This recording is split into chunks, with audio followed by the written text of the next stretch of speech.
भगवान दत्तात्रय सांगतात की निश्चिंत होऊन आनंदाने खेळणाऱ्या बालकाला पाहून कोणत्याही गोष्टीची चिंता न करण्याचे, सहजपणे आनंदी जीवन जगता येते, ही गोष्ट बालकांकडून शिकायला हवी. पती पत्नी, नातीगोती, मुले, स्थावर जंगम यापासून अलिप्त असलेल्या व्यक्ती आणि निरागस बालक हे दोघे फक्त चिंतामुक्त आनंदी जीवन जगू शकतात. म्हणून प्रत्येकाने तणावमुक्त, भयमुक्त आणि चिंतामुक्त जीवन जगण्याचा आदर्श बालकाकडून घेतला पाहिजे.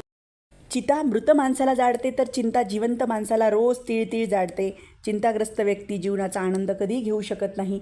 नियमित सकारात्मक चिंतनाने सामान्य मनुष्य आणि नियमित अभ्यासाने एक विद्यार्थी चिंतामुक्त आणि प्रफुल्लित जीवन जगू शकतो. हा बोध आपण बालकाकडून घेतला पाहिजे. प्रत्येक व्यक्तीमध्ये बालकासारखी निरागसता, चंचलता, निस्वार्थ भाव, प्रेम आणि मृदू स्वभाव असावा.